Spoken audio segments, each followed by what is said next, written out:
Non, le stress, en effet, sommeil et stress, pour moi, c'est quand même intimement lié. Euh, je mettrais stress et gestion émotionnelle parce que faut pas oublier qu'à la préménopause, on perd doucement notre progestérone. La progestérone, elle a pour rôle principal de venir contrebalancer les oestrogènes, mais pas seulement. Elle a aussi un rôle relaxant, anxiolytique, antidépresseur, et ça, notre cerveau, il le perd. Tu rajoutes à ça que les chutes parfois impressionnantes d'œstrogènes, parce que les oestrogènes sont très variables, peuvent impacter nos neurotransmetteurs, donc surtout la sérotonine, mais aussi la dopamine.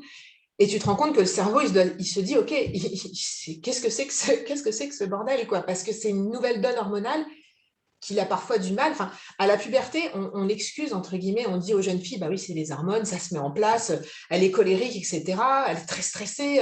Mais c'est exactement la même chose à la préménopause. Notre cerveau, il doit faire face à une nouvelle donne hormonale. Il est totalement déstabilisé. Et évidemment, dans cette période-là, tu rajoutes d'autres problématiques, des grands ados, des choses comme ça, le couple qui a parfois plusieurs dizaines d'années, enfin, le travail qui peut voilà, prendre la tête ou être en pleine explosion. Enfin, tout ça, ça peut faire une sacrée marmite émotionnelle. Et c'est ça qu'il va falloir prendre en considération. Et encore une fois, c'est pas l'idée d'aller au couvent et de plus rien faire. C'est surtout de se dire, OK, quel est mon état de stress? Qu'est-ce que je fais pour soutenir mon corps? Qu'est-ce que je fais pour soutenir mes surrénales, ma thyroïde? Qu'est-ce que je fais pour soutenir mes neurotransmetteurs aussi? Est-ce que voilà, je fais suffisamment attention à ma dopamine, à ma sérotonine? Il y a des choses très faciles à faire pour justement essayer de passer le cap et puis que le cerveau arrive doucement à se recadrer à cette nouvelle donne hormonale. Ce qu'il va faire, hein, il va y arriver, mais il peut y arriver plus facilement parfois que des fois que d'autres. Mm. Donc là, on fait un point un petit peu sur l'état de notre stress. Donc, Mm. où est-ce qu'on en est dans le stress actuel?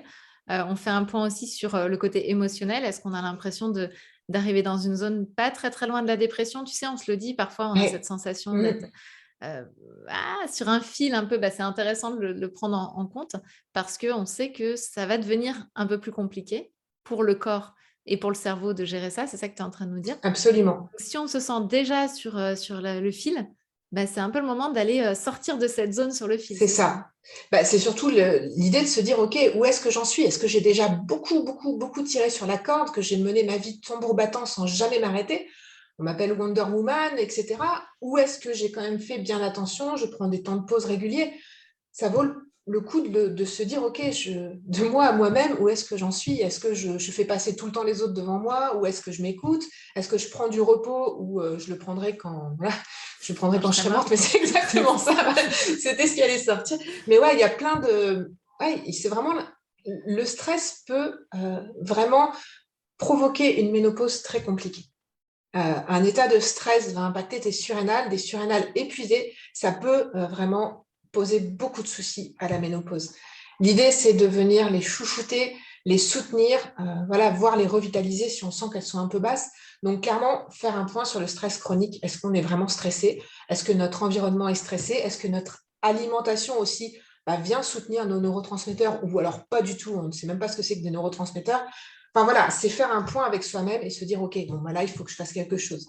Soit on le fait seul, parce que c'est possible, hein, si on est capable, il y a pas mal de techniques assez simples, si on n'est pas non plus dans un énorme stress chronique, soit se faire accompagner, si on sent vraiment que le stress prend beaucoup, beaucoup de place dans le décor, ça vaut la peine de s'y pencher.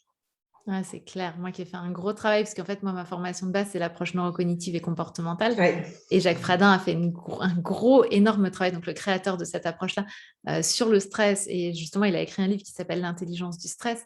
Et c'est clair que pour ma part, il y a un avant-après. Et je sens toute la différence dans la façon de gérer les choses au Mmh. quotidien. Et c'est presque quelque chose, une chance qui nous est pas donnée que de ne pas nous former quelque part à cette intelligence du stress, à cette Mmh. capacité à, à gérer ça de façon à ce que ça ne bouffe pas, ça ne vienne pas bouffer notre vie, quoi.